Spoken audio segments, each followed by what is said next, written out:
ఇకపోతే నెక్స్ట్ పల్నాడు జిల్లా పెద్దకూరపాడు కాన్స్టిట్యున్సీ. ఇక్కడ 2014లో టీడీపీ నుంచి కొమ్మలపాటి శ్రీధర్ గారు వైసీపీ పార్టీ అభ్యర్థి అయిన బి బ్రహ్మనాయుడు గారి మీద పోటీ చేసి 9196 ఓట్ల మెజారిటీతో గెలవడం జరిగింది. ఫైనల్గా ఇక్కడ ఈ సీట్ని టీడీపీ కైవసం చేసుకోవడం జరిగింది. ఇక 2019లో కనుక మనం ఒకసారి ఇలానే చూసుకున్నట్లయితే ఈసారి వైఎస్ఆర్సీపీ అభ్యర్థిగా నంబూరు శంకర్రావు గారు, జనసేన పార్టీ అభ్యర్థి అయిన పి సామ్రాజ్యం గారి మీద, ఈసారి టీడీపీ పార్టీ అభ్యర్థి అయిన కొమ్మలపాటి శ్రీధర్ గారి మీద పోటీ చేసి ఫైనల్గా టీడీపీ మీద 14,104 ఓట్ల మెజారిటీతో ఈసారి ఈ సీట్ని వైఎస్ఆర్సీపీ గెలుచుకోవడం జరిగింది. ఇక ఈ 2024 ప్రస్తుత పరిస్థితిని కనుక మనం చూసినట్లయితే ఈసారి కూటమి అభ్యర్థిగా టీడీపీ నుంచి భాష్యం ప్రవీణ్ గారు పోటీ చేయడం జరుగుతుంది.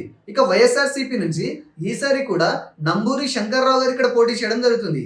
ఈసారి వీరిద్దరి మధ్య జరిగే హోరాహోరీ పోరులో ఏ అభ్యర్థి గెలుస్తారు అని అంటే మనం ఒకసారి 2019లో టీడీపీ, జనసేన, వైసీపీకి పోలైన ఓట్ల సంఖ్యను ఒకసారి కనుక మనం కలిపి చూసుకున్నట్లయితే మనకు ఒక అంచనా వస్తుంది. 2019లో ఇక్కడ విడివిడిగా టీడీపీకి, జనసేనకి పోలైన ఓట్ల శాతాన్ని ఒకసారి కనుక మనం కలిపి చూసుకున్నట్లయితే సుమారుగా 92,000 పైచిలకు ఓట్లని రెండు పార్టీలు కలిసి గెలుచుకోగలిగాయి.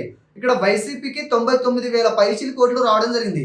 అంటే 2019లో టీడీపీ, జనసేన కలిసి పోటీ చేసి ఉండినా కూడా ఇక్కడ వైఎస్ఆర్సీపీ అభ్యర్థినే 7,000 ఓట్ల మెజారిటీతో ఖచ్చితంగా గెలిచి ఉండేవారని తెలుస్తుంది.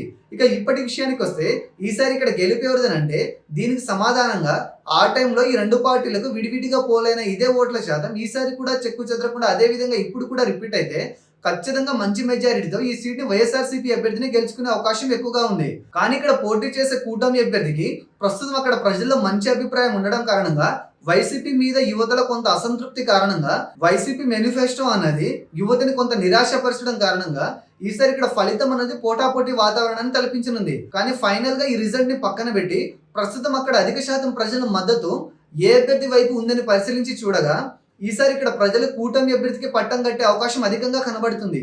అలాగే కొన్ని ముఖ్య సర్వేలను పరిగణలోకి తీసుకుని పరిశీలించి చూడగా కూడా వాళ్ళు కూడా ఈసారి కూటమిగా కొంత ఎడ్జ్ ఉన్నట్టుగా చెప్పడం జరిగింది. కానీ ఈ గెలుపు అన్నది కొత్తగా ఈసారి పోలవబోయే యువత ఓట్ల మీద కూడా ఆధారపడి ఉంటుంది. మారిన సమీకరణాలను బట్టి యువత ఎటువైపు మొగ్గు చూపితే ఆ పార్టీని ఈ నియోజకవర్గాన్ని కూడా కైవసం చేసుకునే అవకాశం ఉంది.